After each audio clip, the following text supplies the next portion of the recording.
गौड़ी कबीर जी संध्या प्रात इशनान कराही। ज्यों पै दादुर पानी माही।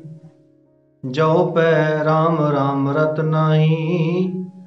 ते सब धर्म राय कह जाही। रहाओ काया रत बहु रूप रचाही। तिन कौ दया सुपने भी नाही। चार चरण कहें बहु आगर। साधु सुख पावै कल सागर। कहो कबीर बहु काहे करीजै। सर्वस छोड़ महारस पीजै। गुरु ग्रंथ साहिब पातशाह जी दे पन्ना नंबर 324 ਦੇ ਉੱਪਰ कबीर जी ਦਾ ਗੌੜੀ ਰਾਗ ਦੇ ਵਿੱਚ ਇਹ ਪੰਜਵਾਂ ਸ਼ਬਦ ਹੈ। ਇਸ ਤੋਂ ਪਹਿਲਾਂ ਵਾਲੇ ਸ਼ਬਦ ਵਿੱਚ ਵੀ ਕਬੀਰ ਜੀ ਨੇ ਬਹੁਤ ਸਾਰੇ ਕਰਮ ਕਾਂਡਾਂ ਦਾ ਜ਼ਿਕਰ ਕੀਤਾ ਸੀ।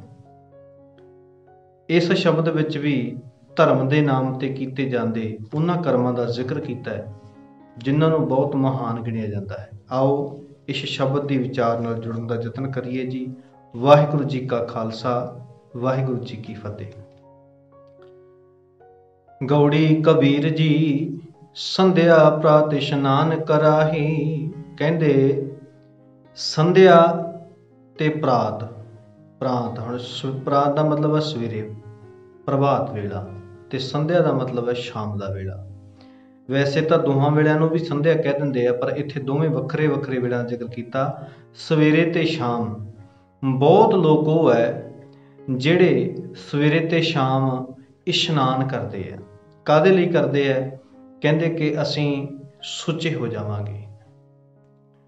ਹੁਣ ਕਬੀਰ ਜੀ ਕਹਿਣ ਲੱਗੇ ਜਿਹੜੇ ਇਦਾਂ ਕਰਕੇ ਇਸ਼ਨਾਨ ਕਰਕੇ ਆਪਣੇ ਆਪ ਨੂੰ ਸੁੱਚਾ ਮੰਨਦੇ ਹੈ ਤੇ ਉਹ ਕਿਹੋ ਜਿਹੇ ਨੇ? ਕਹਿਣ ਲੱਗੇ ਤਾਂ ਜਿਉਂ ਪਏ ਦਾ ਦੁਰ ਪਾਣੀ ਮਾਹੀ। ਜਿਵੇਂ ਕਹਿੰਦੇ ਕਿ ਡੱਡੂ ਪਾਣੀ ਵਿੱਚ ਰਹਿੰਦਾ ਹੈ, ਪਾਣੀ ਵਿੱਚ ਚਲੇ ਗਿਆ ਫਿਰ ਦੁਬਾਰਾ ਬਾਹਰ ਆ ਗਿਆ, ਇਸੇ ਤਰ੍ਹਾਂ ਦੇ ਉਹ ਬੰਦੇ ਆ, ਮੰਨ ਲਓ ਡੱਡੂ ਦੇ ਬਰਾਬਰ ਹੈ, ਇਸ ਤੋਂ ਵੱਧ ਹੋਰ ਕੁਝ ਨਹੀਂ। ਹੁਣ ਅਸੀਂ ਇੱਕ ਤੇ ਇਹ ਉਹਨਾਂ ਲੋਕਾਂ ਦਾ ਜ਼ਿਕਰ ਕੀਤਾ ਗਿਆ ਹੈ ਜਿਹੜੇ ਉਸ ਵੇਲੇ ਧਰਮ ਦਾ ਆਗੂ ਸੀ, ਉਸ ਵੇਲੇ ਦਾ ਬ੍ਰਾਹਮਣ ਸੀ, ਪੁਜਾਰੀ ਸੀ। ਉਹ ਕੀ ਕਹਿੰਦਾ ਸੀ ਕਿ ਇਹ ਨੀਵੀਆਂ ਜਾਤਾਂ ਦੇ ਲੋਕ ਹੈ, ਮੈਂ ਉੱਤਮ ਜਾਤ ਦਾ, ਮੈਂ ਤੀਰਥਾਂ ਤੇ ਇਸ਼ਨਾਨ ਕਰਦਾ, ਮੈਂ ਸਵੇਰੇ ਸ਼ਾਮ ਇਸ਼ਨਾਨ ਕਰਦਾ, ਇਸ ਕਰਕੇ ਮੈਂ ਪਵਿੱਤਰ ਹਾਂ। ਅਸੀਂ ਪਵਿੱਤਰ ਹਾਂ, ਜੇ ਤੁਸੀਂ ਪਵਿੱਤਰ ਹੋਣਾ ਤੇ ਸਵੇਰੇ ਸ਼ਾਮ ਜਿਹੜਾ ਇਸ਼ਨਾਨ ਕਰੋ। ਸਵੇਰੇ ਸ਼ਾਮ ਇਸ਼ਨਾਨ ਕਰਕੇ ਗਾਇਤਰੀ ਆਦਿਕ ਮੰਤਰਾਂ ਦਾ ਜਾਪ ਕਰੋ। ਇੱਦਾਂ ਉਹ ਮੰਤਰਾਂ ਆਦਿਕ ਦਾ ਜਾਪ ਕਰਦੇ ਤੇ ਕਹਿੰਦੇ ਕਿ ਅਸੀਂ ਪਵਿੱਤਰ ਹੋ ਗਏ ਹਾਂ। ਤੇ ਉਹਨਾਂ ਨੂੰ ਕਬੀਰ ਜੀ ਨੇ ਕਿਹਾ ਕਿ ਇੱਦਾਂ ਮੰਨੋ ਕਿ ਡੱਡੂ ਦੀ ਨਿਆਈ ਹੈ। ਡੱਡੂ ਵੀ ਤਾਂ ਇਸ਼ਨਾਨ ਕਰਦਾ ਹੀ ਹੈ ਪਾਣੀ ਦੇ ਵਿੱਚ, ਡੱਡੂ ਵੀ ਪਾਣੀ ਵਿੱਚ ਜਾਂਦਾ ਹੀ ਹੈ, ਪਾਣੀ ਵਿੱਚ ਰਹਿੰਦਾ ਵੀ ਹੈ। ਜਿੰਨਾ ਡੱਡੂ ਪਾਣੀ ਵਿੱਚ ਰਹਿੰਦਾ ਇਹਨੇ ਤੇ ਉਹ ਵੀ ਨਹੀਂ ਰਹਿੰਦੇ, ਤੇ ਬਾਹਲੇ ਤੋਂ ਬਾਹਲੇ ਕੀ ਬਣਨਗੇ? ਉਹ ਕਿੱਦਾਂ ਦੇ ਹੋਣਗੇ? ਮੰਨੋ ਕਿ ਉਹ ਡੱਡੂ ਆ। ਹੁਣ ਅਸੀਂ ਆਪਣੇ ਵੱਲ ਇਸ ਗੱਲ ਨੂੰ ਵੇਖਣਾ, ਅਸੀਂ ਆਪਣੇ ਵੱਲ ਧਿਆਨ ਮਾਰਨਾ।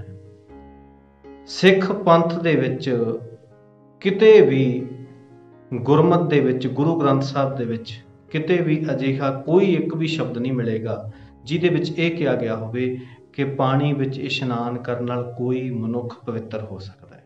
ਇੱਕ ਵੀ ਸ਼ਬਦ ਨਹੀਂ ਮਿਲੇਗਾ। ਹਾਂ, ਅਨੇਕਾਂ ਹੀ ਸ਼ਬਦ ਮਿਲ ਜਾਣਗੇ ਜਿਹਦੇ ਵਿੱਚ ਜਿਹੜੇ ਲੋਕ ਪਾਣੀ ਵਿੱਚ ਇਸ਼ਨਾਨ ਕਰਕੇ ਪਵਿੱਤਰ ਹੋਣ ਦੀ ਗੱਲ ਕਰਦੇ ਸੀ ਉਹਨਾਂ ਦਾ ਰੱਜ ਕੇ ਵਿਰੋਧ ਹੈ, ਰੱਜ ਕੇ ਉਹਨਾਂ ਦਾ ਖੰਡਨ ਹੈ, ਔਰ ਉਹਨਾਂ ਨੂੰ ਭੰਡਿਆ ਗਿਆ ਹੈ ਰੱਜ ਕੇ ਗੁਰਬਾਣੀ ਦੇ ਵਿੱਚ।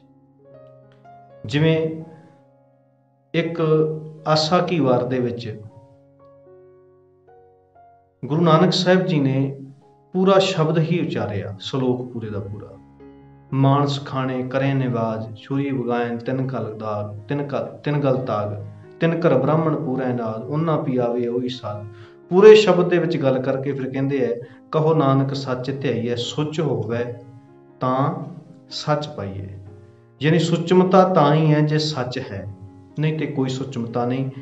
ਜਿਹੜੇ ਲੋਕ ਧਰਮ ਦੇ ਨਾਂ ਤੇ ਸੁੱਚਮਤਾ ਕਰਦੇ। ਅੱਗੇ ਇੱਕ ਸ਼ਲੋਕ ਵਿੱਚ ਹੋਰ ਵੀ ਕਹਿੰਦੇ ਆ, ਸੂਚੇ ਇਹ ਨਾ ਆਖੀਐ ਬਹਿਣ ਜੇ ਪਿੰਡਾ ਧੋਏ, ਸੂਚੇ ਸਹੀ ਨਾਨਕਾ ਜਿਨ ਮਨ ਵਸਿਆ ਸੋਏ। ਉਹ ਬੰਦੇ ਸੁੱਚੇ ਨਹੀਂ ਆ ਜਿਹੜੇ ਪਿੰਡਾ ਧੋ ਕੇ ਆਪਣੇ ਆਪ ਨੂੰ ਕਹਿੰਦੇ ਕਿ ਅਸੀਂ ਸੁੱਚੇ ਹੋ ਗਏ ਹਾਂ।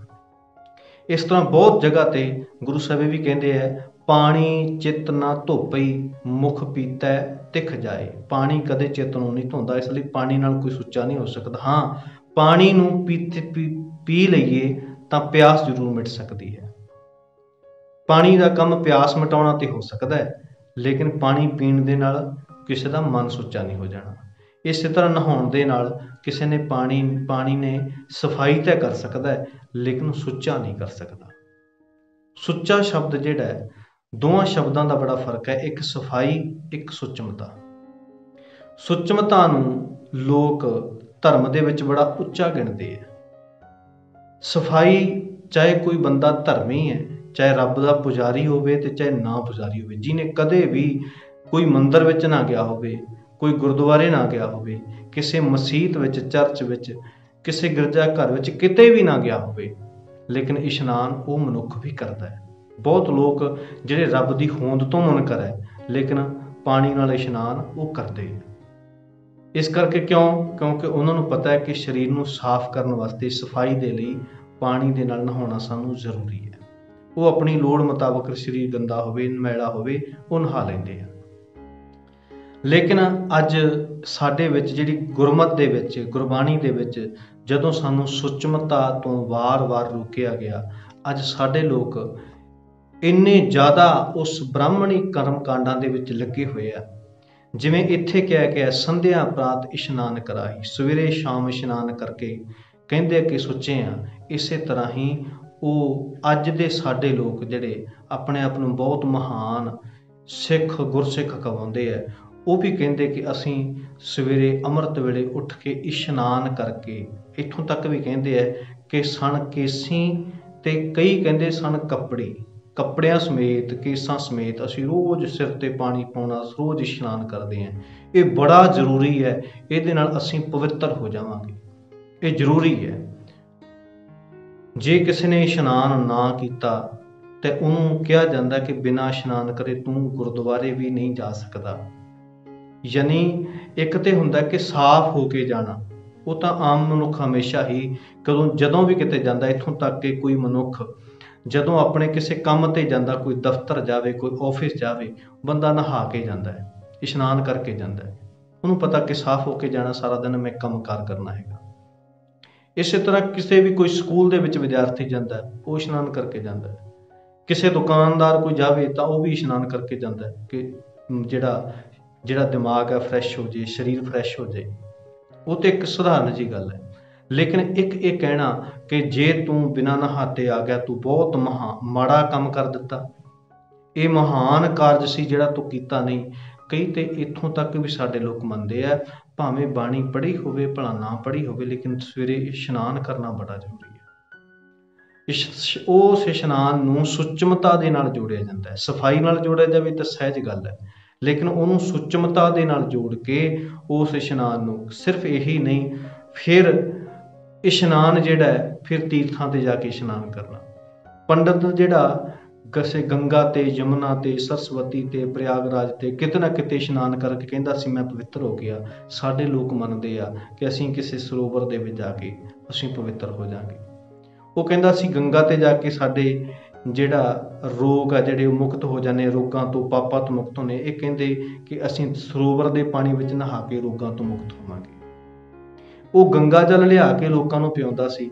ਤੇ ਸਾਡੇ ਵਾਲੇ ਲੋਕ ਕਹਿੰਦੇ ਆ ਕਿ ਕੁੰਭ ਦਾ ਨਰੇਲ ਜਿੱਥੇ ਪਾਠ ਕਰਿਆ ਹੋਵੇ, ਕੁੰਭ ਦਾ ਜਿਹੜਾ ਪਾਣੀ ਹੈ, ਘੜੇ ਦਾ ਜਿਹੜਾ ਪਾਣੀ, ਜਿਹੜਾ ਘੜਾ ਕੋਲੇ ਰੱਖਿਆ ਹੋਵੇ, ਤਾਂ ਉਹ ਪਾਣੀ ਪੀ ਕੇ ਸਾਡੇ ਜਿਹੜੇ ਰੋਗ ਆ ਉਹ ਦੂਰ ਹੋਣੇ ਆ ਤੇ ਸਾਡਾ ਮਨ ਪਵਿੱਤਰ ਹੋਣਾ। ਸੇਮ ਟੂ ਸੇਮ ਜਿਹੜਾ ਪੰਡਤ ਦਾ ਸਿਸਟਮ ਸੀ, ਉਹੀ ਸਾਰਾ ਦਾ ਸਾਰਾ ਗੁਰੂ ਨਾਨਕ ਦੇ ਨਾਮ ਤੇ ਪ੍ਰਚਾਰਿਆ ਗਿਆ। ਬਾਬਿਆਂ ਨੇ, ਸਾਧਾਂ ਨੇ ਬਹੁਤ ਜ਼ਿਆਦਾ ਪ੍ਰਚਾਰਿਆ। ਤੇ ਅੱਜ ਇੱਕ ਆਮ ਬੰਦਾ ਪਿੰਡ ਦੇ ਵਿੱਚ ਰਹਿਣ ਵਾਲਾ ਵੀ ਸੋਚਦਾ ਹੈ ਕਿ ਹੁਣ ਇਸ਼ਨਾਨ ਕਰਨਾ ਹੀ ਸਭ ਤੋਂ ਮਹਾਨ ਕੰਮ ਹੈ, ਇਸ਼ਨਾਨ ਨਾ ਕਰਿਆ ਤੇ ਬੜਾ ਮਾੜਾ ਕੰਮ ਹੋ ਜਾਣਾ। ਲੇਕਿਨ ਸਾਡੇ ਸਰੀਰ ਨੂੰ ਸਫਾਈ ਦੀ ਜੇ ਲੋੜ ਹੈ ਤਾਂ ਅਸੀਂ ਦਿਨ ਵਿੱਚ 4 ਵਾਰੀ ਵੀ ਇਸ਼ਨਾਨ ਕਰੀਏ। ਜਿਵੇਂ ਹੁਣ ਗਰਮੀ ਦਾ ਮੌਸਮ ਹੋਵੇ ਤੇ ਗਰਮੀ ਦੇ ਮੌਸਮ ਦੇ ਵਿੱਚ ਅਸੀਂ 1 ਨਹੀਂ 2 ਵਾਰੀ 4 ਵਾਰੀ ਵੀ ਇਸ਼ਨਾਨ ਕਰ ਲੈਂਦੇ ਹਾਂ। ਪਰ ਜੇ ਸਰਦੀ ਦਾ ਮੌਸਮ ਹੋਵੇ ਤਾਂ ਉਹਦੇ ਵਿੱਚ ਜ਼ਰੂਰੀ ਨਹੀਂ ਹੈ ਕਿ ਸਾਡਾ ਜੇ ਸਰੀਰ ਸਾਫ਼ ਹੈ ਤੇ ਅਸੀਂ ਇਸ਼ਨਾਨ ਫਿਰ ਵੀ ਕਰਨਾ। ਸਾਡੇ ते ਉਹ ਵੀ ਬਹੁਤ ਸਾਰੇ ਮੂਰਖ ਲੋਕ ਹੈ ਜਿਹੜੇ ਇਕੱਲਾ ਪਾਣੀ ਨਾਲ ਇਸ਼ਨਾਨ ਦੀ ਗੱਲ ਹੀ ਨਹੀਂ ਕਰਦੇ। ਉਹ ਕਹਿੰਦੇ ਠੰਡੇ ਪਾਣੀ ਨਾਲ ਇਸ਼ਨਾਨ ਕਰਨਾ, ਭਾਵੇਂ ਸਿਆਲ ਹੋਵੇ ਭਾਵੇਂ ਹਾੜ ਹੋਵੇ। ਸਿਆਲਾਂ ਦੇ ਵਿੱਚ ਵੀ ਠੰਡੇ ਪਾਣੀ ਨਾਲ ਨਹਾਉਣ ਨੂੰ ਬੜਾ ਮਹਾਨ ਗਿਣਿਆ ਜਾਂਦਾ। ਇਸੇ ਤਰ੍ਹਾਂ ਮਾਘੀ ਦਾ ਮਹੀਨਾ ਆਵੇ ਤੇ ਜਿੱਦੇ ਪਹਿਲਾ ਮਾਘ ਹੁੰਦਾ ਹੈ, ਉਦੋਂ ਆਮ ਪਿੰਡਾਂ ਦੇ ਵਿੱਚ ਰਾਤ ਨੂੰ ਲੋਕ ਲੋਹੜੀ ਬਣਾ ਲੈਂਦੇ ਆ। ਲੋਹੜੀ ਤੇ ਬੈਠ ਕੇ ਕਹਿੰਦੇ ਆ ਕਿ ਜਿਹੜਾ ਬੰਦਾ ਇਸ ਲੋਹੜੀ ਨੂੰ ਅੱਗ ਲਾਏਗਾ, ਇਸ ਜਿੱਥੇ ਉਹ ਲੋਹੜੀ ਦਾ ਸਮਾਨ ਇਕੱਠਾ ਕੀਤਾ ਹੁੰਦਾ, ਉਹਨੇ ਸਵੇਰੇ ਉੱਠ ਕੇ ਸਭ ਤੋਂ ਪਹਿਲਾਂ ਨਹਾਉਣਾ ਹੈ। ਫਿਰ ਲੋਕ ਸਾਰੇ ਸਵੇਰੇ ਉੱਠ ਕੇ ਨਹਾਉਂਦੇ ਆ।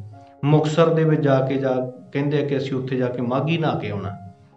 ਇਹ ਸਾਰੀਆਂ ਚੀਜ਼ਾਂ ਜਿਹੜੀਆਂ ਪ੍ਰਚਲਿਤ ਕੀਤੀਆਂ, ਇਹ ਸਾਰੀਆਂ ਬ੍ਰਾਹਮਣ ਦੀਆਂ, ਉਸ ਪੰਡਤ ਦੀਆਂ ਦਿੱਤੀਆਂ ਹੋਈਆਂ, ਇਹ ਗੁਰਮਤਿ ਦੀਆਂ ਕਿਤੇ ਨਹੀਂ। ਬਲਕਿ ਗੁਰਬਾਣੀ ਤੇ ਕਹਿੰਦੀ ਸੰਧਿਆ ਪ੍ਰਾਤ ਇਸ਼ਨਾਨ ਕਰਾਈ। ਤੇ ਜਦੋਂ ਉਹੀ ਲੋਕ ਪਹਿਲਾਂ ਕਿਸੇ ਸਰੋਵਰ ਤੇ ਜਾ ਕੇ ਇਸ਼ਨਾਨ ਕਰਨਾ, ਕਿਤੇ ਖਾਸ ਥਾਂ ਤੇ ਜਾ ਕੇ ਇਸ਼ਨਾਨ ਕਰਨਾ ਜਾਂ ਸੁੱਚਾ ਹੋ ਕੇ, ਤੇ ਫਿਰ ਆਹ ਸ਼ਬਦ ਜਦੋਂ ਪੜ੍ਹਨੇ ਆ ਤੇ ਫਿਰ ਕੀ ਸਮਝਿਆ ਜਾਵੇ ਇਸ ਚੀਜ਼ ਨੂੰ। ਸੋ ਕਿਸੇ ਵੀ ਤਰੀਕੇ ਦੇ ਨਾਲ ਇੱਥੇ ਗੱਲ ਸਿਰਫ ਇੰਨੀ ਕੁ ਸਮਝਣ ਦੇ ਲਈ ਹੈ, ਪਾਣੀ ਦੇ ਨਾਲ ਸਫਾਈ ਕਿਸੇ ਵੀ ਚੀਜ਼ ਦੀ ਕੀਤੀ ਜਾ ਸਕਦੀ ਹੈ, ਉਹਨੂੰ ਧੋਤਾ ਜਾ ਸਕਦਾ ਹੈ ਉਹਦੀ ਲੋੜ ਮੁਤਾਬਕ। ਸਰੀਰ ਦੀ ਆਪਣੀ ਲੋੜ ਹੈ। ਗਰਮੀ ਦੇ ਵਿੱਚ ਜ਼ਿਆਦਾ ਪਾਣੀ ਚਾਹੀਦਾ ਹੈ, ਜ਼ਿਆਦਾ ਵਾਰ ਇਸ਼ਨਾਨ ਵੀ ਕਰਨਾ ਪੈਂਦਾ।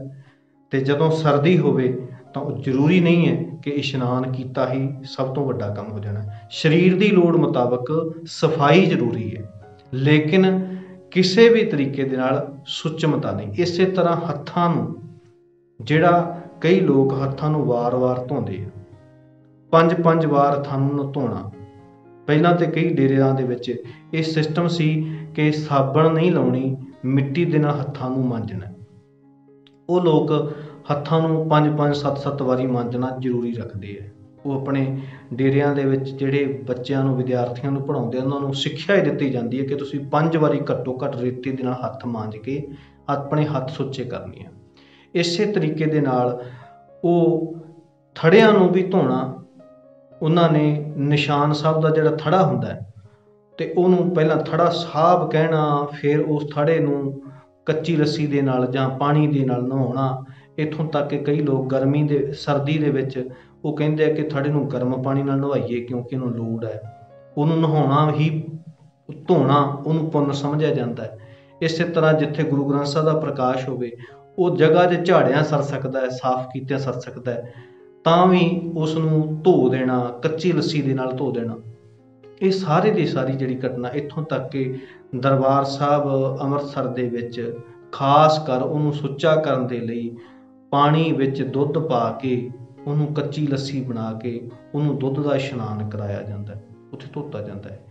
ਸਾਰੇ ਦਾ ਸਾਰਾ ਬ੍ਰਾਹਮਣ ਦੀ ਰੀਤ ਮੁਤਾਬਕ, ਪੰਡਤ ਦੀ ਰੀਤ ਮੁਤਾਬਕ ਚੱਲ ਰਿਹਾ ਹੈ। ਕਿਤੇ ਵੀ ਇਹ ਗੁਰਮਤਿ ਦਾ ਆਸ਼ਾ ਨਹੀਂ। ਗੁਰਮਤਿ ਦੇ ਵਿੱਚ ਅਸੀਂ ਸਿਰਫ ਇੰਨਾ ਸਮਝ ਸਕਦੇ ਹਾਂ, ਉਹਦੇ ਲਈ ਆਮ ਬੰਦਾ ਜਿਵੇਂ ਇਸ਼ਨਾਨ ਕਰਦਾ, ਚਾਹੇ ਉਹ ਗੁਰਦੁਆਰੇ ਜਾਵੇ, ਚਾਹੇ ਮੰਦਰ ਜਾਵੇ, ਮਸੀਤ ਜਾਵੇ, ਜਾਂ ਕਿਤੇ ਵੀ ਨਾ ਜਾਵੇ, ਉਹ ਆਪਣਾ ਦਫ਼ਤਰ ਜਾਵੇ, ਉਹ ਸਕੂਲ ਜਾਵੇ, ਉਹ ਕਿਸੇ ਆਫਿਸ ਦੇ ਵਿੱਚ ਕਿਤੇ ਵੀ ਜਾਵੇ, ਉਹ ਇਸ਼ਨਾਨ ਆਪਣੀ ਲੋੜ ਮੁਤਾਬਕ ਕਰਦਾ। ਐਵੇਂ ਹਰ ਇੱਕ ਬੰਦੇ ਨੂੰ ਇਸ਼ਨਾਨ ਦੀ ਲੋੜ ਹੁੰਦੀ ਹੈ। ਇਸ ਤੋਂ ਵੱਧ ਕੇ ਕੁਛ ਵੀ ਕਰਦਾ ਹੈ, ਹੱਥਾਂ ਨੂੰ ਵਾਰ-ਵਾਰ ਧੋਂਦਾ ਹੈ। ਹੱਥਾਂ ਨੂੰ ਅਸੀਂ ਗੁਰੂ ਗ੍ਰੰਥ ਸਾਹਿਬ ਜੀ ਜਦੋਂ ਪੜ੍ਹਨ ਲੱਗਦੇ ਹਾਂ ਤਾਂ ਉਹਦੇ ਲਈ ਜ਼ਰੂਰੀ ਹੁੰਦਾ ਕਿ ਹੱਥ ਸਾਫ਼ ਹੋਣ, ਕਿਉਂਕਿ ਜੇ ਹੱਥ ਮੈਲੇ ਹੋਣਗੇ, ਉਹ ਪੰਨਿਆਂ ਨੂੰ ਲੱਗਣਗੇ ਤਾਂ ਉਹ ਪੰਨੇ ਵੀ ਖਰਾਬ ਹੋ ਜਾਂਦੇ ਆ। ਹੱਥ ਠੰਡੇ ਨਹੀਂ ਹੋਣੇ ਚਾਹੀਦੇ, ਹੱਥ ਮੈਲੇ ਨਹੀਂ ਹੋਣੇ ਚਾਹੀਦੇ, ਉਹਦੇ ਲਈ ਸਫਾਈ ਜ਼ਰੂਰੀ ਹੈ। ਲੇਕਿਨ ਇਹ ਸਮਝਣਾ ਕਿ ਇਹ ਝੂਠੇ ਆ ਜਾਂ ਇਹ ਹੱਥ ਇੱਦਾਂ ਖਰਾਬ ਹੋ ਗਏ ਆ, ਸੁੱਚੇ ਕਰਨੇ ਜ਼ਰੂਰੀ ਹੈ, ਯਾਨੀ ਹੱਥ ਧੋਤੇ ਹੋਇਆਂ ਨੂੰ ਵੀ ਦੁਬਾਰੇ ਵਾਰ-ਵਾਰ ਹੱਥ ਧੋਣਾ, ਇਹ ਮਹਾਂ ਮੂਰਖਤਾ ਹੈ। ਇਹ ਗੁਰਬਾਣੀ ਤੋਂ ਬੜਾ ਉਲਟਾ ਹੈ।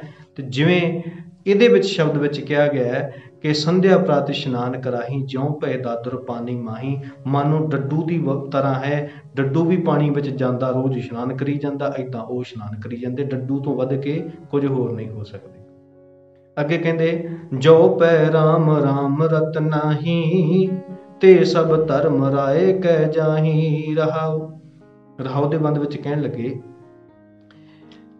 ਪਰ ਜੇ ਇਹ ਬੰਦੇ ਕੋਈ ਵੀ ਧਾਰਮਿਕ ਕਰਮਕਾਂਡ ਕਰਦੇ ਆ, ਪਰ ਰਾਮ ਜਿਹੜਾ ਰਮਿਆ ਹੋਇਆ ਘਟ ਵਿੱਚ ਵਸਦਾ, ਉਹਦੇ ਵਿੱਚ ਰੱਤੇ ਨਹੀਂ ਗਏ, ਯਾਨੀ ਲਾਅ ਆਫ ਨੇਚਰ ਨੂੰ ਜਿਹੜੇ ਨਹੀਂ ਕਬੂਲ ਕਰਦੇ, ਲਾਅ ਆਫ ਨੇਚਰ ਦੇ ਮੁਤਾਬਕ ਜੀਵਨ ਨਹੀਂ ਜਿਉਂਦੇ, ਜ਼ਿੰਦਗੀ ਇਦਾਂ ਨਹੀਂ ਬਤੀਤ ਕਰਦੇ ਕਿ ਉਹ ਜਿਹੜਾ ਕੁਦਰਤੀ ਨਿਯਮਾਂ ਮੁਤਾਬਕ ਬੰਦਾ ਜ਼ਿੰਦਗੀ ਨਹੀਂ ਬਤੀਤ ਕਰਦਾ, ਉਹ ਕਿਹੋ ਜਿਹਾ ਹੋਵੇਗਾ। ਕਹਿਣ ਲੱਗੇ ਤੇ ਸਭ ਧਰਮ ਰਾਏ ਕਹਿ ਜਾਹੀਂ। ਹੋਰ ਕਿੰਨੇ ਵੀ ਕਰਮ ਕਾਂਡ ਉਹ ਕਰ ਲਵੇ, ਪਾਣੀ 'ਚ ਇਸ਼ਨਾਨ ਕਰੇ, ਪੂਜਾ ਕਰੇ, ਆਰਤੀ ਕਰੇ, ਵੇਦਾਂ ਦੇ ਪਾਠ, ਕਿਸੇ ਤਰ੍ਹਾਂ ਦੇ ਪਾਠ ਮੰਤਰ ਆਦਿ ਉਚਾਰ ਜੋ ਵੀ ਕਰੇ, ਜਿੰਨਾ ਵੀ ਧਰਮ ਦਾ ਕਰਮ ਹੈ, ਚਾਹੇ ਸਿੱਖੀ ਦੇ ਨਾਂ ਤੇ ਹੋਵੇ, ਚਾਹੇ ਇਸਲਾਮ ਦੇ ਨਾਂ ਤੇ ਹੋਵੇ, ਚਾਹੇ ਵੇਦਾਂ ਆਦਿਕ ਦੇ ਨਾਮ ਤੇ ਹੋਵੇ, ਚਾਹੇ ਈਸਾਈ ਮਤ ਦੇ ਕਿਸੇ ਬਾਈਬਲ ਦੇ ਨਾਮ ਤੇ ਹੋਵੇ, ਜੇ ਬੰਦਾ ਕੁਦਰਤੀ ਨਿਯਮ ਲਾਅ ਆਫ ਨੇਚਰ ਨੂੰ ਸਮਝਣ ਥਾਂ ਤੇ ਕੋਈ ਵੀ ਕਰਮ ਕਾਂਡ ਕਰਦਾ ਹੈ, ਉਹ ਬੰਦਾ ਮਾਨੋ ਕਿ ਧਰਮ ਰਾਏ ਦੇ ਦਰਬਾਰ ਤੇ ਜਾਏਗਾ। ਕਿਉਂ ਕਿਹਾ ਗਿਆ? ਹਾਲਾਂਕਿ ਕੋਈ ਧਰਮ ਰਾਜ ਨਹੀਂ ਹੁੰਦਾ, ਇੱਦਾਂ ਦਾ ਕੋਈ ਧਰਮ ਰਾਜ ਨਹੀਂ ਕਿ ਬੰਦਾ ਮਰਨ ਤੋਂ ਬਾਅਦ ਕਿਸੇ ਧਰਮ ਰਾਜ ਦੀ ਕਚਹਿਰੀ ਵਿੱਚ ਜਾਏਗਾ। ਹਕੀਕਤ ਇਹ ਹੈ। ਪਰ ਕਿਉਂ ਕਿਹਾ ਗਿਆ ਇੱਥੇ? ਕਿਉਂਕਿ ਇਹ ਜਿਹੜੇ ਸਾਰੇ ਲੋਕ ਹੈ, ਚਾਹੇ ਉਹ ਇਸਲਾਮ ਨੂੰ ਮੰਨਣ ਵਾਲੇ ਹੋਣ, ਚਾਹੇ ਉਹ ਬ੍ਰਾਹਮਣੀ ਮਤ ਨੂੰ ਮੰਨਣ ਵਾਲੇ ਹੋਣ, ਚਾਹੇ ਉਹ ਈਸਾਈ ਮਤ ਨੂੰ ਮੰਨਣ ਵਾਲੇ ਹੋਣ, ਇਹ ਸਾਰੇ ਦੇ ਸਾਰੇ ਲੋਕ ਜਿਹੜੇ ਹੈਗੇ ਆ, ਇਹ ਮੰਨਦੇ ਆ ਕਿ ਮਰਨ ਤੋਂ ਬਾਅਦ ਫਿਰ ਇੱਕ ਜ਼ਿੰਦਗੀ ਹੋਰ ਸ਼ੁਰੂ ਹੋਣੀ ਹੈ। ਕਿਸੇ ਨੇ ਕਿਹਾ ਕਿ ਉਹ ਧਰਮ ਰਾਜ ਬੈਠਾ ਹੈ, ਕਿਸੇ ਨੇ ਕਿਹਾ ਕਿ ਹਜ਼ਰਤ ਮੁਹੰਮਦ ਆਏਗਾ, ਮਰਨ ਤੋਂ ਬਾਅਦ ਵੀ ਆਤਮਾਵਾਂ ਉੱਠਣਗੀਆਂ, ਕਿਸੇ ਨੇ ਕਿਹਾ ਕਿ ਪ੍ਰਭੂ ਦੀ ਜੰਨਤ ਹੈਗੀ, ਉੱਥੇ ਜਾਣਾ ਹੈਗਾ। ਕਈ ਤਰ੍ਹਾਂ ਦੀ ਜ਼ਿੰਦਗੀ ਮਰਨ ਤੋਂ ਬੰਦੇ ਦੇ ਬਾਅਦ ਦੀ ਬਣਾਈ ਹੋਈ ਹੈ, ਤੇ ਉਹਨਾਂ ਨੇ ਕੁਝ ਨਾ ਕੁਝ ਇਹੋ ਜਿਹਾ ਸਿਸਟਮ ਬਣਿਆ ਕਿ ਇਹ ਮਰਨ ਤੋਂ ਬਾਅਦ ਜਿਹੜਾ ਬੰਦੇ ਦਾ ਲੇਖਾ ਜੋਖਾ ਅੱਗੇ ਜਾ ਕੇ ਕਿਤੇ ਹੋਣਾ, ਤੇ ਉਹਨਾਂ ਨੇ ਧਰਮ ਰਾਜ ਨੂੰ ਮੰਨਿਆ। ਕਹਿਣ ਲੱਗੇ ਇਦਾਂ ਦੇ ਤਾਂ ਫਿਰ ਧਰਮ ਰਾਜ ਕੋਲ ਹੀ ਜਾਣਗੇ, ਜੇ ਹੈ ਨਾ ਧਰਮ ਰਾਜ ਤਾਂ ਫਿਰ ਜਾਣਗੇ ਉਹਦੇ ਕੋਲ ਹੀ, ਕਿਉਂਕਿ ਇਦਾਂ ਕਰਨ ਨਾਲ, ਇਹੋ ਜਿਹੇ ਕਰਮ ਕਾਂਡ ਕਰਨ ਦੇ ਨਾਲ ਤੁਸੀਂ ਕਦੇ ਵੀ ਜਿਹੜਾ ਰੱਬ ਨੂੰ ਤੁਸੀਂ ਮੰਨਦੇ ਹੋ ਦਰਗਾਹ 'ਚ ਕਬੂਲ ਨਹੀਂ ਹੋ ਸਕਦੇਗੇ। ਅਸਲ ਕੰਮ ਕੀ ਹੈ ਕਿ ਰਮੇ ਹੋਏ ਪ੍ਰਮਾਤਮਾ, ਰਮੇ ਹੋਏ ਪ੍ਰਭੂ, ਰਮੇ ਹੋਏ ਗੋਡ, ਰਮੇ ਹੋਏ ਲਾਅ ਆਫ ਨੇਚਰ, ਜਿਹੜਾ ਨਿਯਮ ਜਿਹੜਾ ਹੈ, ਜੇ ਉਹਨੂੰ ਫੋਲੋ ਨਹੀਂ ਕੀਤਾ, ਜੇ ਉਹਨੂੰ ਪ੍ਰੇਮ ਦੇ ਨਾਲ ਆਪਣੀ ਜ਼ਿੰਦਗੀ ਵਿੱਚ ਅਪਣਾਇਆ ਨਹੀਂ, ਤਾਂ ਆਖਿਰਕਾਰ ਤੁਹਾਨੂੰ ਮਾਨੋ ਕਿ ਇਹਨਾਂ ਚੱਕਰਾਂ ਵਿੱਚ ਪੈ ਕੇ ਅਖੀਰ ਧਰਮ ਰਾਜ ਦੇ ਲੇਖੇ ਹੀ ਲੱਗੋਗੇ। ਕਾਇਆ ਰਤ ਬਹੁ ਰੂਪ ਰਚਾਹੀ,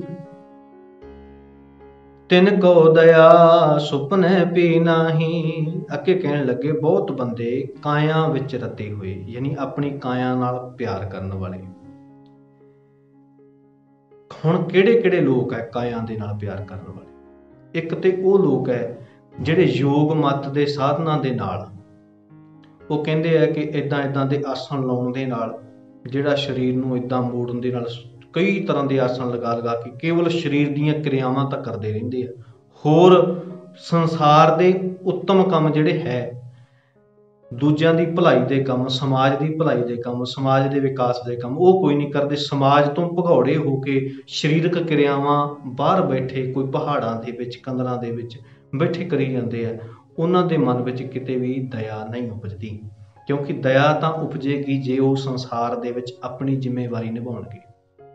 ਇਸ ਤੋਂ ਇਲਾਵਾ ਧਰਮ ਦਾ ਕੋਈ ਵੀ ਕਰਮ ਜਿਹੜਾ ਆਪਣੇ ਫਾਇਦੇ ਲਈ ਹੈ, ਸੋਚਦਾ ਕਿ ਮੇਰਾ ਫਾਇਦਾ ਹੈ, ਇਹ ਸੋਚਦਾ ਕਿ ਇਹਦੇ ਨਾਲ ਮੇਰਾ ਫਾਇਦਾ ਹੈ, ਪਰ ਉਹਦੇ ਨਾਲ ਸਮਾਜ ਦਾ ਨੁਕਸਾਨ ਹੋ ਰਿਹਾ ਹੋਵੇ, ਤਾਂ ਉਹ ਉਹਦੇ ਹਿਰਦੇ ਵਿੱਚ ਕਿਉਂ ਕਰ ਰਿਹਾ? ਕਿਉਂਕਿ ਉਹਦੇ ਹਿਰਦੇ ਵਿੱਚ ਦਇਆ ਨਹੀਂ ਹੈ।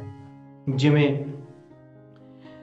ਇੱਕ ਬੰਦਾ ਆਪਣੇ ਪਰਿਵਾਰਕ ਜ਼ਿੰਮੇਦਾਰੀ ਨਿਭਾਉਣ ਦੇ ਥਾਂ ਤੇ, ਜ਼ਿੰਮੇਦਾਰੀਆਂ ਤੋਂ ਭਗੌੜਾ ਹੋ ਕੇ ਆਪਣੇ ਕਾਰੋਬਾਰ ਨੂੰ ਸੰਭਾਲਣ ਦੇ ਥਾਂ ਤੇ ਉਹ ਜਾ ਕੇ ਧਰਮ ਦੇ ਨਾਂ ਤੇ ਕਰਮ ਕਰ ਰਿਹਾ ਹੈ, ਤਾਂ ਉਹ ਬੰਦਾ ਦਇਆਵਾਨ ਨਹੀਂ ਹੋ ਸਕਦਾ। ਆਪਣੇ ਆਪ ਨੂੰ ਦਇਆਵਾਨ ਕਹਿੰਦਾ ਹੋਵੇ, ਲੇਕਿਨ ਜਿਹਨੂੰ ਆਪਣੇ ਪਰਿਵਾਰ ਦੇ, ਸਮਾਜ ਦਾ, ਆਪਣੇ ਪਰਿਵਾਰ ਦੇ ਭਲੇ ਦਾ ਫਿਕਰ ਨਹੀਂ, ਉਹ ਬੰਦਾ ਫੋਕਟ ਕਰਮ ਜਾ ਕੇ ਕਰਨ ਲੱਗਿਆ ਹੋਇਆ। ਐਗਜ਼ਾਮਪਲ ਦੇ ਤੌਰ ਤੇ ਇੱਕ ਡਾਕਟਰ ਹੋਵੇ, ਹੁਣ ਡਾਕਟਰ ਦਾ ਅਸਲੀ ਜਿਹੜਾ ਕਰਮ ਆ ਉਹ ਹੈ ਡਾਕਟਰੀ ਕਰਨਾ, ਕਿਉਂਕਿ ਜਿਹਦੇ ਕਿੱਤੇ ਵਿੱਚ ਜਿਹੜਾ ਉਹ ਮਾਹਰ ਹੈ, ਜੇ ਉਹਨੇ ਕਿਸੇ ਦੇ ਉੱਪਰ ਦਇਆ ਕਰਨੀ ਹੈ ਤਾਂ ਉਹਦਾ ਵਧੀਆ ਇਲਾਜ ਕਰ ਦੇਵੇ, ਫ੍ਰੀ ਇਲਾਜ ਕਰ ਦੇਵੇ, ਗਰੀਬ ਵੇਖ ਕੇ, ਸਿਸਟਮ ਵੇਖ ਕੇ ਉਹ ਜਿੰਨਾ ਹੋ ਸਕੇ ਆਪਣੇ ਕਿੱਤੇ ਦੇ ਵਿੱਚ ਸੇਵਾ ਕਰ ਸਕਦਾ ਹੈ। ਇਹ ਤੇ ਹੈ ਕਿਸੇ ਉੱਤੇ ਦਇਆ ਕਰਨੀ। ਪਰ ਉਹ ਆਪਣਾ ਡਾਕਟਰੀ ਵਾਲਾ ਟਾਈਮ ਛੱਡ ਕੇ ਕਹੇ ਕਿ ਮੈਂ ਮੰਦਰ ਜਾ ਕੇ ਪੂਜਾ ਕਰਨੀ ਹੈ, ਜਾਂ ਕਹੇ ਕਿ ਮੈਂ ਹੁਣ ਜਾ ਕੇ ਖਾਸ ਨਮਾਜ਼ਾਂ ਪੜ੍ਹ ਕੇ ਆਉਣੀਆਂ, ਜਾਂ ਕਿਤੇ ਮੈਂ ਹੱਜ ਜਾ ਕੇ ਆਉਣਾ, ਜਾਂ ਇੱਦਾਂ ਹੀ ਕਵੇ ਮੈਂ ਗੁਰਦੁਆਰੇ ਵਿੱਚ ਜਾ ਕੇ ਹੁਣ 2 ਘੰਟੇ 4 ਘੰਟੇ ਮੈਂ ਸੇਵਾ ਕਰਕੇ ਆਉਣੀ ਹੈ, ਮੈਂ ਭਾਂਡੇ ਮਾਂਜ ਕੇ ਆਉਣੇ ਆ, नहीं, डॉक्टर का काम है असली ਉਹਦੇ ਵਿੱਚ ਜੇ ਦਇਆ ਹੋਵੇ ਤਾਂ ਜਿਹੜੇ ਕੰਮ ਵਿੱਚ ਉਹ ਮਾਹਰ ਆ ਉਹਦੇ ਵਿੱਚ ਉਹ ਲੋਕਾਂ ਦੀ ਸੇਵਾ ਕਰੇ। ਜੇ ਉਹ ਨਹੀਂ ਕਰਦਾ ਤੇ ਹੋਰ ਕਰਮ ਜਾ ਕੇ ਇਸ ਲਈ ਕਰਦਾ ਕਿ ਮੇਰਾ ਫਾਇਦਾ ਇਹਦੇ ਨਾਲ ਹੋਏਗਾ ਕਿ ਮੈਂ ਜੇ ਧਰਮ ਦੇ ਨਾਂ ਤੇ ਆ ਜਾ ਕੇ ਕਰਮ ਫਲਾਣੇ ਧਾਰਮਿਕ ਸਥਾਨ ਤੇ ਕਰਾਂਗਾ ਤਾਂ ਮੈਂ ਰੱਬ ਖੁਸ਼ ਹੋ ਜਾਏਗਾ, ਉਹ ਮੈਨੂੰ ਆਪਣੇ ਕਲਾਵੇ ਵਿੱਚ ਗਲਵੱਕੜੀ ਵਿੱਚ ਲਏਗਾ। ਤਾਂ ਉਹ ਬੰਦਾ ਕੇਵਲ ਆਪਣੀ ਕਾਇਆ ਨਾਲ ਪਿਆਰ ਕਰਨ ਵਾਲਾ, ਆਪਣੇ ਆਪ ਲਈ ਜਿਉਂਦਾ ਹੈ, ਉਹਦੇ ਹਿਰਦੇ ਵਿੱਚ ਕਿਸੇ ਲਈ ਦਇਆ ਨਹੀਂ ਹੈ। ਇਸੇ ਤਰੀਕੇ ਦੇ ਨਾਲ ਹੋਰ ਬਹੁਤ ਤਰ੍ਹਾਂ ਦੇ ਕਿੱਤੇ ਆ, ਜਿਵੇਂ ਕੋਈ ਟੀਚਰ ਹੋਵੇ ਤਾਂ ਉਹਦਾ ਜਿਹਦੇ ਹਿਰਦੇ ਵਿੱਚ ਦਇਆ ਹੋਏਗੀ ਤਾਂ ਆਪਣੇ ਕਿੱਤੇ ਨਾਲ ਇਮਾਨਦਾਰ ਹੋ ਕੇ ਉਹ ਬੱਚਿਆਂ ਨੂੰ ਪੜ੍ਹਾਏਗਾ।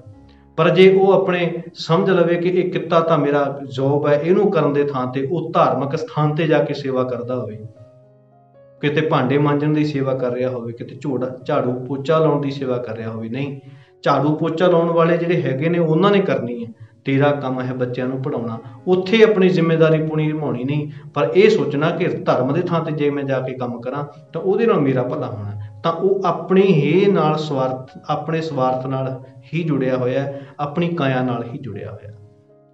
ਇੱਦਾਂ ਬਹੁਤ ਧਨਾੜ ਲੋਕ ਹੁੰਦੇ ਆ ਜਿਹੜੇ ਕਿ ਸਮਾਜ ਦੇ ਭਲੇ ਲਈ ਬਹੁਤ ਕੰਮ ਕਰ ਸਕਦੇ ਆ, ਪਰ ਉਹ ਉੱਥੇ ਕਰਨ ਦੇ ਥਾਂ ਤੇ ਕਿਸੇ ਸਾਧ ਦੇ ਡੇਰੇ ਤੇ ਜਾ ਕੇ ਆਪਣਾ ਪੈਸਾ ਦਾਨ ਦੇ ਆਉਂਦੇ ਆ, ਕਿਸੇ ਧਾਰਮਿਕ ਸਥਾਨ ਤੇ ਜਿੱਥੇ ਪਹਿਲਾਂ ਹੀ ਬਹੁਤ ਪੈਸਾ ਪਿਆ, ਜਾਂ ਜਿਵੇਂ ਕਿਸੇ ਧਾਰਮਿਕ ਸਥਾਨ ਤੇ ਜਾ ਕੇ ਸੋਨਾ ਚੜਾਉਂਦੇ ਆ, ਤਾਂ ਉੱਧਰ ਜਾ ਕੇ ਸੋਚਦੇ ਕਿ ਰੱਬ ਸਾਡਾ ਫਾਇਦਾ ਕਰੇਗਾ, ਪਰ ਉਹਨਾਂ ਦੇ ਹਿਰਦੇ 'ਚ ਦਇਆ ਨਹੀਂ ਕਿ ਉਸ ਪੈਸੇ ਨਾਲ ਸਮਾਜ ਦੇ ਲਈ ਕਿੰਨੇ ਕੰਮ ਉਹ ਕਰ ਸਕਦੇ ਸੀ।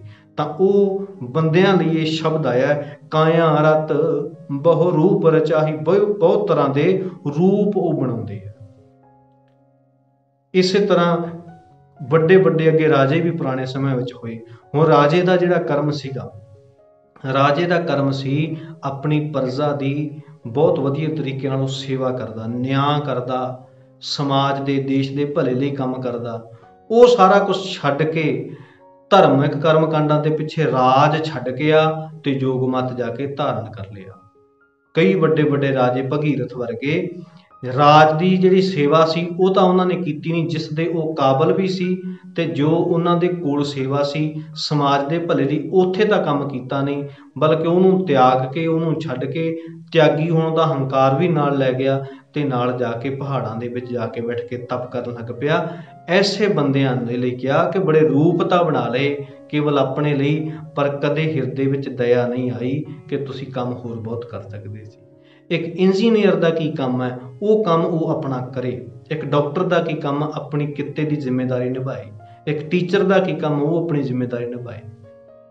ਇਸੇ ਤਰ੍ਹਾਂ ਹਰ ਇੱਕ ਬੰਦਾ ਸਮਾਜ ਵਿੱਚ ਜਿੱਥੇ ਵੀ ਉਹ ਆਪਣਾ ਕੰਮ ਕਰ ਰਿਹਾ, ਉਹ ਕਿੱਤੇ ਦੇ ਵਿੱਚ ਲੋਕਾਂ ਦੀ ਅਸਲੀ ਸੇਵਾ ਕਰ ਸਕਦਾ ਹੈ, ਪਰ ਉਹਨੂੰ ਛੱਡ ਕੇ ਸੋਚਦਾ ਹੈ ਕਿ ਹੁਣ ਮੈਂ ਜਾ ਕੇ ਰੱਬ ਨੂੰ ਖੁਸ਼ ਕਰ ਲਵਾਂ ਤੇ ਉਹਦੇ ਲਈ ਕੋਈ ਨਾ ਕੋਈ ਰੂਪ ਬਣਾਉਂਦਾ ਹੈ, ਤਾਂ ਉਹਦੇ ਲਈ ਹੈ ਕਾਇਆ ਰਤ ਬਹੁ ਰੂਪ ਰਚਾਹੀ, ਤਿਨ ਕੋ ਦਇਆ ਸੁਪਨੇ ਪੀ ਨਾਹੀ, ਚਾਰ ਚਰਨ ਕਹੈ ਬਹੁ ਆਗਰ। ਅੱਗੇ ਕਹਿੰਦੇ ਕਿ ਚਾਰ ਚਰਨ, ਇੱਥੇ ਚਾਰ ਵੇਦਾਂ ਦਾ ਜ਼ਿਕਰ ਵੀ ਆਉਂਦਾ ਕਿ ਕਈ ਲੋਕ ਇਹੋ ਜਿਹੇ ਆ ਧਰਮ ਦੇ ਚਾਰ ਵੇਦ ਜਿਹੜੇ ਆ, ਯਾਨੀ ਧਾਰਮਿਕ ਗ੍ਰੰਥ ਪੜ੍ਹਦੇ ਆ, ਤੇ ਉਹ ਕਹਿੰਦੇ ਆ ਕਿ ਇਹ ਬਹੁਤ ਉੱਤਮ ਕੰਮ ਤੇ ਮਹਾਨ ਕੰਮ ਹੈ, ਇਹਦੇ ਨਾਲ ਅਸੀਂ ਵੱਡੇ ਹੋ ਜਾਂਦੇ ਹਾਂ। ਐਸੇ ਜਿਹੜੇ ਬੰਦੇ ਆ ਉਹ ਵੀ ਉਹਨਾਂ ਦੀ ਲਾਈਨ ਵਿੱਚ ਹੀ ਖੜੇ ਆ ਜਿਹੜੇ ਅਸਲੀ ਕੰਮ ਨੂੰ ਛੱਡ ਕੇ ਤੇ ਫੋਕਟ ਕਰਮਾਂ ਵਿੱਚ ਲੱਗੇ ਹੋਏ ਆ। ਇੱਥੇ ਗੱਲ ਇੱਕ ਜ਼ਰੂਰ ਚੇਤੇ ਰੱਖਣ ਵਾਲੀ ਹੈ, ਜਿੱਥੇ ਅਸੀਂ ਚਾਰ ਵੇਦਾਂ ਨੂੰ ਪੜ੍ਹਨ ਦਾ ਕਹਿੰਦੇ ਹਾਂ ਕਿ ਚਾਰ ਵੇਦ ਪੜ੍ਹਨ ਦਾ ਕੋਈ ਫਾਇਦਾ ਨਹੀਂ ਜੇ ਅਸੀਂ ਸਮਾਜ ਦੇ ਭਲੇ ਲਈ, ਸਮਾਜ ਦੇ ਵਿਕਾਸ ਲਈ ਕੋਈ ਆਪਣੀ ਜ਼ਿੰਮੇਵਾਰੀ ਨਾ ਨਿਭਾਈ ਤਾਂ। ਉਸੇ ਤਰ੍ਹਾਂ ਗੁਰੂ ਗ੍ਰੰਥ ਸਾਹਿਬ ਦੀ ਬਾਣੀ ਪੜ੍ਹਨ ਨਾਲ ਜੇ ਕੋਈ ਮਹਾਨ ਹੁੰਦਾ ਤਾਂ ਬੜੇ ਪਾਠੀ ਨੇ ਜਿਨ੍ਹਾਂ ਨੇ ਬੜੇ ਬੜੇ ਅਖੰਡ ਪਾਠ ਕਰ ਲਏ, ਬੜੇ ਬੜੇ ਸਹਿਜ ਪਾਠ ਕਰ ਲਏ, ਤਾਂ ਉਹ ਪਾਠ ਕਰਨ ਵਾਲੇ ਅੱਜ ਬਹੁਤ ਮਹਾਨ ਸੰਤ ਹੋਣੇ ਸੀ, ਲੇਕਿਨ ਐਸਾ ਕੋਈ ਨਹੀਂ ਹੈ। ਕੇਵਲ ਆਪਣੇ ਧੰਦੇ ਦੇ ਜੁੜੇ ਹੋਏ ਲੋਕ ਨੇ, ਉਹ ਆਪਣੇ ਸਵਾਰਥ ਲਈ, ਕਿਸੇ ਨਾ ਕਿਸੇ ਲਾਲਚ ਦੇ ਲਈ ਉਹ ਧਾਰਮਿਕ ਕਰਮ ਕਰ ਰਹੇ ਆ। ਉਹਨਾਂ ਧਾਰਮਿਕ ਕੰਮਾਂ ਦੀ ਸਮਾਜ ਨੂੰ ਕੋਈ ਦੇਣ ਨਹੀਂ ਹੈ। ਸਮਾਜ ਦਾ ਨੁਕਸਾਨ ਤੇ ਕਰ ਸਕਦੇ ਆ, ਸਮਾਜ ਦਾ ਭਲਾ ਕਿਤੇ ਉਹ ਲੋਕ ਨਹੀਂ ਕਰ ਸਕਦੇ। ਉਹਨਾਂ ਦੇ ਹਿਰਦੇ ਵਿੱਚ ਕਿਤੇ ਦਇਆ ਨਹੀਂ। ਅਸਲੀ ਦਇਆ ਜਿਹੜੀ ਹੈ ਨਾ, ਇੱਕ ਤੇ ਦਿਖਾਵੇ ਦੀ ਦਇਆ ਹੁੰਦੀ ਹੈ, ਇੱਕ ਅਸਲੀ ਦਇਆ ਜਿਹੜੀ ਹੁੰਦੀ ਆ ਉਹ ਕਿਸੇ ਨੂੰ ਦਿਖਾਉਣੀ ਨਹੀਂ ਪੈਂਦੀ, ਉਹ ਕਰਨੀ ਪੈਂਦੀ ਹੈ, ਤੇ ਉਹ ਕਰਨਾ ਸਭ ਤੋਂ ਔਖਾ ਹੁੰਦਾ। ਹੋਵੇ ਟੀਚਰ ਤੇ ਦਇਆ ਕਰੇ ਕਿ ਕਿਸੇ ਧਾਰਮਿਕ ਸਥਾਨ ਤੇ ਜਾ ਕੇ ਲੰਗਰ ਛਕਾ ਦੇਵੇ ਕਿਸੇ ਨੂੰ, ਨਹੀਂ, ਇਹ ਅਸਲੀ ਸੇਵਾ ਨਹੀਂ। ਟੀਚਰ ਹੋ ਕੇ ਤਾਂ ਤੂੰ ਆਪਣੇ ਟੀਚਰ ਵਾਲੇ ਗੁਣ ਨੂੰ ਲੋਕਾਂ ਨੂੰ ਦੇ, ਕਿਉਂਕਿ ਇੱਕ ਗੁਣ ਤੇਰੇ ਵਿੱਚ ਵੱਧ ਆਇਆ ਲੋਕਾਂ ਦੇ ਨਾਲ। ਹਰ ਕੋਈ ਟੀਚਰ ਨਹੀਂ ਹੈ, ਗਿਣਵੇਂ ਚੁਣਵੇਂ ਟੀਚਰ ਹੁੰਦੇ ਆ। ਹਰ ਕੋਈ ਡਾਕਟਰ ਨਹੀਂ ਹੈ, ਗਿਣਵੇਂ ਚੁਣਵੇਂ ਡਾਕਟਰ ਹੁੰਦੇ ਨੇ। ਹਰ ਕੋਈ ਪੁਲਿਸ ਵਾਲਾ ਨਹੀਂ ਹੈ। ਪੁਲਿਸ ਵਾਲਾ ਬੰਦਾ ਅਸਲੀ ਫਰਜ਼ ਹੈ ਉਹਦਾ ਕਿ ਜੇ ਤੂੰ ਪੁਲਿਸ ਦੇ ਵਿੱਚ ਹੈ ਤਾਂ ਬਿਨਾਂ ਰਿਸ਼ਵਤ ਤੋਂ ਲੋਕਾਂ ਦੀ ਸੇਵਾ ਕਰਕੇ ਦਿਖਾ। ਇਹ ਹੈ ਤੇਰੀ ਅਸਲੀ ਦਇਆ। ਉੱਥੇ ਡਿਊਟੀ ਨਿਭਾਉਣ ਦੀ ਥਾਂ ਤੇ ਜੇ ਤੂੰ ਕਿਸੇ ਇੱਕ ਪਾਸੇ ਰਿਸ਼ਵਤ ਲੈਂਦਾ ਹੋਵੇਂ ਤੇ ਦੂਜੇ ਪਾਸੇ ਕਿਸੇ ਧਾਰਮਿਕ ਸਥਾਨ ਤੇ ਜਾ ਕੇ ਲੋਕਾਂ ਨੂੰ ਕਵੇਂ ਕਿ ਹੁਣ ਮੈਂ ਲੰਗਰ ਛਕਾ ਦੇਣਾ, ਨਹੀਂ, ਇਹ ਕੋਈ ਸੇਵਾ ਨਹੀਂ ਹੈ। ਇਸੇ ਤਰ੍ਹਾਂ ਕੋਈ ਨੇਤਾ ਹੋਵੇ, ਉਹ ਆਪਣੇ ਕੰਮ ਕਰਨ ਦੀ ਜਗ੍ਹਾ ਤੇ ਲੋਕਾਂ ਨੂੰ ਰੋਜ਼ਗਾਰ ਦੇਣ ਦੇ ਥਾਂ ਤੇ ਕੰਮ ਕਰਦਾ ਹੋਵੇ ਕਿ ਮੈਂ ਹੁਣ ਬਹੁਤਾ ਦਾਨ ਕਿਸੇ ਨੂੰ ਦੇ ਦੇਣਾ, ਨਹੀਂ, ਇੱਦਾਂ ਦੇ ਦਾਨੀਆਂ ਦੀ ਲੋੜ ਨਹੀਂ। ਤੇਰੇ ਕੋਲੇ ਜਿਹੜੀ ਪਾਵਰ ਹੈ, ਉਸ ਪਾਵਰ ਦੇ ਨਾਲ ਤੂੰ ਸਮਾਜ ਦਾ ਵਿਕਾਸ ਕਿਵੇਂ ਕਰ ਸਕਦਾ, ਤੂੰ ਉਹ ਕਰ।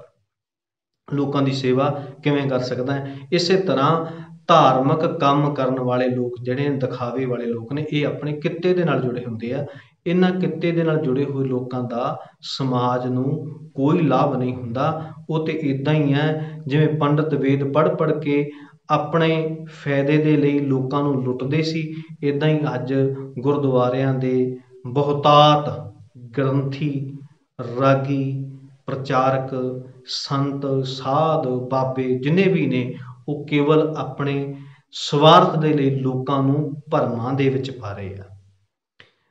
ਸਾਧੂ ਸੁਖ ਪਾਵੈ ਕਲ ਸਾਗਰ, ਪਰ ਅੱਗੇ ਕਹਿੰਦੇ ਇਸ ਕਲ ਰੂਪੀ ਸਾਗਰ ਦੇ ਵਿੱਚ, ਯਾਨੀ ਦੁੱਖਾਂ ਭਰੇ ਸਾਗਰ ਦੇ ਵਿੱਚ, ਝਗੜੇ ਵਾਲੇ ਸਾਗਰ ਦੇ ਵਿੱਚ, ਜਿੱਥੇ ਹਰ ਥਾਂ ਤੇ ਮੁਸ਼ਕਲਾਂ ਦੇ ਸਾਗਰ ਦੇ ਵਿੱਚ ਜਿਹੜੇ ਸਾਧੂ ਹੈ ਉਹ ਸੁੱਖ ਪਾਉਂਦੇ। ਹੁਣ ਇੱਥੇ ਸਾਧੂ ਹਮੇਸ਼ਾ ਹੀ ਢੋਂਗੀ ਲੋਕ ਜਿਹੜੇ ਆ, ਉਹ ਧਰਮ ਦਾ ਬਾਣਾ ਪਾ ਕੇ ਆਪਣੇ ਆਪ ਨੂੰ ਸਾਧੂ ਅਖਵਾਉਂਦੇ ਆਪਣੇ ਚੇਲਿਆਂ ਦੇ ਕੋਲੋਂ, ਪਰ ਅਸਲ ਇੱਥੇ ਸਾਧੂ ਦਾ ਅਰਥ ਹੈ ਜਿਹੜਾ ਸਾਧਦਾ ਹੈ ਆਪਣੇ ਆਪ ਨੂੰ, ਜਿਹੜਾ ਆਪਣੇ ਮਨ ਨੂੰ ਰੋਕਦਾ ਹੈ, ਜਿਹੜਾ ਆਪਣੇ ਆਪ ਦੇ ਮਨ ਨੂੰ ਰੋਕ ਕੇ ਆਪਣੀ ਜ਼ਿੰਮੇਦਾਰੀਆਂ ਦੇ ਵਿੱਚ ਆਪਣਾ ਪੂਰਾ 100% ਯੋਗਦਾਨ ਪਾਉਂਦਾ ਹੈ, ਜਿਹੜਾ ਆਪਣੇ ਆਪ ਨੂੰ ਸਾਧ ਕੇ ਰੱਖਦਾ ਹੈ। ਉਹ ਅਸਲ ਵਿੱਚ ਜਿਹੜਾ ਨਿਯਮਾਂ ਨੂੰ ਪਛਾਣਦਾ ਹੈ, ਜਿਹੜਾ ਕੁਦਰਤੀ ਨਿਯਮ ਨੂੰ ਪਛਾਣਦਾ, ਜਿਹੜਾ ਲਾਅ ਆਫ ਨੇਚਰ ਨੂੰ ਪਛਾਣਦਾ ਹੈ, ਉਹ ਬੰਦਾ ਹਮੇਸ਼ਾ ਸੁੱਖ ਪਾਉਂਦਾ ਹੈ। ਲਾਅ ਆਫ ਨੇਚਰ ਨੂੰ ਪਛਾਣਨ ਵਾਲਾ। ਰੱਬੀ ਨਿਯਮ ਕੀ ਹੈ? ਕੁਦਰਤੀ ਨਿਯਮ। ਕੁਦਰਤੀ ਨਿਯਮਾਂ ਮੁਤਾਬਕ ਜ਼ਿੰਦਗੀ ਜਿਉਂਦਾ ਹੈ। ਜਿਵੇਂ ਸੌਖਾ ਜਿਹਾ ਆਪਾਂ ਐਗਜ਼ਾਮਪਲ ਸਮਝ ਲਈਏ ਕਿ ਸੜਕ ਦੇ ਉੱਪਰ ਜਾ ਕੇ ਜਾਂਦਾ ਹੋਇਆ ਬੰਦਾ ਸੋਚੇ ਕਿ ਹੁਣ ਮੈਂ ਕਿਸੇ ਵੀ ਤਰੀਕੇ ਦੇ ਨਾਲ ਐਕਸੀਡੈਂਟ ਤੋਂ ਬਚਣਾ ਹੈ, ਤਾਂ ਉਹਦੇ ਲਈ ਜ਼ਰੂਰੀ ਹੈ ਕਿ ਉਹ ਰੂਲ ਫੋਲੋ ਕਰੇ ਜੋ ਰੋਡ ਦੇ ਨਿਯਮ ਹੈ। ਜੇ ਉਹ ਨਿਯਮਾਂ ਨੂੰ ਫੋਲੋ ਨਹੀਂ ਕਰਦਾ ਤਾਂ ਉਹਦਾ ਐਕਸੀਡੈਂਟ ਹੋ ਸਕਦਾ ਹੈ। ਇਸੇ ਤਰ੍ਹਾਂ ਜੇ ਕੋਈ ਬੰਦਾ ਕਵੇ ਕਿ ਮੈਂ ਹਮੇਸ਼ਾ ਤੰਦਰੁਸਤ ਰਹਾਂ, ਤਾਂ ਉਹਨੂੰ ਜ਼ਰੂਰੀ ਹੈ ਕਿ ਸਹੀ ਖਾਣਾ ਪੀਣਾ ਤੇ ਸਹੀ ਵਿਆਮ, ਆਪਣੇ ਸਰੀਰ ਦੀ ਕੇਅਰ ਕਰੇਗਾ ਤਾਂ ਉਹ ਬੰਦਾ ਸੁੱਖ ਪਾਏਗਾ। ਇੱਦਾਂ ਹਰ ਥਾਂ ਤੇ ਜੇ ਦੇਸ਼ ਦੇ ਵਿੱਚ ਜੇਲ੍ਹ ਤੋਂ ਬਚਣਾ ਹੈ ਤਾਂ ਕਾਨੂੰਨ ਤੋੜੇ ਬਿਨਾਂ, ਉਸ ਕਾਨੂੰਨ ਦੇ ਮੁਤਾਬਕ ਚੱਲ ਕੇ ਦੇਸ਼ ਦੇ ਵਿੱਚ ਰਹੇਗਾ ਤਾਂ ਉਹ ਜੇਲ੍ਹ ਤੋਂ ਵੀ ਬਚੇਗਾ। ਹਰ ਥਾਂ ਤੇ ਜੇ ਆਪਣੇ ਆਪ ਨੂੰ ਸੁੱਖਾਂ ਦੇ ਵਿੱਚ ਲੈ ਕੇ ਜਾਣਾ ਚਾਹੁੰਦਾ ਤਾਂ ਨਿਯਮਾਂ ਦੇ ਮੁਤਾਬਕ ਚੱਲ। ਇੱਦਾਂ ਕੁਦਰਤੀ ਨਿਯਮ ਹੈ, ਰੂਲ ਆਫ ਨੇਚਰ ਹੈ, ਉਹਨੂੰ ਸਮਝਣ ਦੇ ਮੁਤਾਬਕ ਜਿਹੜਾ ਚੱਲੇਗਾ ਉਹ ਹੀ ਅਸਲੀ ਸਾਧੂ ਹੈ, ਸਮਝ ਦੇ ਨਾਲ, ਅਕਲ ਨਾਲ ਚੱਲਣ ਵਾਲਾ। ਕਹੋ ਕਬੀਰ ਬਹੁ ਕਾਹੇ ਕਰੀਜੈ, ਕਹਿਣ ਲੱਗੇ ਕਬੀਰ ਜੀ ਕਿ ਹੁਣ ਬਹੁਤੀ ਗੱਲ ਕੀ ਕਰਨੀ ਹੈ, ਕਿਉਂਕਿ ਬਹੁਤ ਧਰਮ ਦੇ ਕਰਮ ਹੁੰਦੇ ਆ, ਬਹੁਤ ਕਰਮਕਾਂਡ ਹੋ ਰਹੇ ਆ, ਧਰਮ ਦੇ ਨਾਂ ਤੇ ਬੜੀਆਂ ਬੜੀਆਂ ਗੱਲਾਂ ਹੋ ਰਹੀਆਂ। ਜਿੰਨਾ ਸਾਡੇ ਸਮਾਜ ਦਾ ਨੁਕਸਾਨ ਧਾਰਮਿਕ ਬੰਦਿਆਂ ਨੇ ਕੀਤਾ ਹੈ, ਇੰਨਾ ਕਿਸੇ ਨੇ ਵੀ ਹੋਰ ਨਹੀਂ ਕੀਤਾ। ਜਿਸ ਕਰਮ ਨੂੰ ਗੁਰੂ ਨਾਨਕ ਸਾਹਿਬ ਨੇ ਬਹੁਤ ਨੀਵਾਂ ਗਿਣਿਆ, ਅੱਜ ਉਹਨਾਂ ਹੀ ਕਰਮਾਂ ਨੂੰ ਗੁਰੂ ਨਾਨਕ ਦੇ ਨਾਂ ਤੇ ਵੱਡਾ ਕਰਕੇ ਦੱਸਿਆ ਜਾਂਦਾ ਹੈ। ਇਸੇ ਤਰ੍ਹਾਂ ਕਬੀਰ ਜੀ ਕਹਿਣ ਲੱਗੇ ਬਹੁਤੀ ਕੀ ਗੱਲ ਕਰਨੀ ਹੋਈ। ਕਹੋ ਕਬੀਰ ਬਹੁ ਕਾਹੇ ਕਰੀਜੈ, ਸਰਬਸ ਛੋੜ, ਸਾਰਾ ਕੁਝ ਧਾਰਮਿਕ ਕਰਮ ਜਿਹੜੇ ਧਰਮ ਦੇ ਨਾਂ ਤੇ ਕੀਤੇ ਜਾਂਦੇ ਕਰਮ, ਇਹਨਾਂ ਨੂੰ ਛੱਡ ਕੇ ਮਹਾਰਸ ਪੀਜੈ। ਅਸਲੀ ਮਹਾਰਸ ਕੀ ਹੈ? ਗਿਆਨ ਵਿੱਚੋਂ ਪੈਦਾ ਹੋਇਆ ਅਸਲੀ ਰਸ ਹੈ। ਸਮਝ ਦੇ ਨਾਲ, ਅਕਲ ਦੇ ਨਾਲ ਜ਼ਿੰਦਗੀ ਨੂੰ ਜਿਉਣਾ, ਆਪਣੇ ਦਿਮਾਗ ਨੂੰ ਖੋਲ੍ਹ ਕੇ ਚੱਲਣਾ। ਗਿਆਨ ਗੁਰੂ ਹੈ ਤੇ ਗਿਆਨ ਨੂੰ ਜ਼ਿੰਦਗੀ ਵਿੱਚ ਅਪਣਾਉਣਾ ਤੇ ਉਹਦੇ ਮੁਤਾਬਕ ਜ਼ਿੰਦਗੀ ਜਿਉਣੀ। ਹਰ ਤਰ੍ਹਾਂ ਦਾ ਗਿਆਨ ਬੰਦੇ ਨੂੰ ਹੋਣਾ ਚਾਹੀਦਾ। ਹਰ ਤਰ੍ਹਾਂ ਦੇ ਗਿਆਨ ਨਾਲ ਚੱਲਣਾ ਪਏਗਾ। ਸਮਾਜ ਵਿੱਚ ਰਹਿਣਾ ਤਾਂ ਸਮਾਜ ਦਾ ਗਿਆਨ ਹੋਣਾ ਚਾਹੀਦਾ ਕਿ ਸਮਾਜ ਵਿੱਚ ਤਰੱਕੀ ਕਿਵੇਂ ਕਰੇਗਾ। ਪਰਿਵਾਰ ਵਿੱਚ ਰਹਿਣਾ ਤੇ ਪਰਿਵਾਰ ਦੇ ਜੀਆਂ ਦੇ ਹਰ ਇੱਕ ਗੱਲ ਨੂੰ ਜਾਣ ਕੇ ਉਹਨਾਂ ਦੇ ਭਲੇ ਲਈ ਕੀ ਕੀ ਕਰ ਸਕਦਾ ਉਹ ਕਰਨਾ ਪਏਗਾ। ਇਸੇ ਤਰ੍ਹਾਂ ਸਰੀਰ ਦਾ ਗਿਆਨ ਹੋਵੇ ਤਾਂ ਸਰੀਰ ਤੰਦਰੁਸਤ ਰਹੇਗਾ। ਸਾਰੇ ਤਰੀਕੇ ਦਾ ਗਿਆਨ ਲੈ ਕੇ ਗਿਆਨ ਮੁਤਾਬਕ ਜ਼ਿੰਦਗੀ ਜਿਉਣਾ ਹੀ ਅਸਲੀ ਰਸ ਤੇ ਅਸਲੀ ਆਨੰਦ ਹੈ। ਇਸ ਤੋਂ ਇਲਾਵਾ ਚੌਂਕੜੇ ਮਾਰ ਕੇ ਬੈਠਣਾ, ਝੂਠਾ ਮੂਠਾ ਐਵੇਂ ਹੀ ਆਪਣੇ ਆਪ ਨੂੰ ਤਸੱਲੀ ਦੇਣੀ, ਆਪਣੇ ਆਪ ਨੂੰ ਕਹਿਣਾ ਕਿ ਹਾਂ ਜੀ ਸਾਨੂੰ ਬੜਾ ਆਨੰਦ ਆ ਗਿਆ, ਨਹੀਂ, ਇਹ ਰਸ ਕੋਈ ਬਹੁਤੇ ਦੇਰ ਚੱਲਣ ਵਾਲਾ ਨਹੀਂ ਹੁੰਦਾ।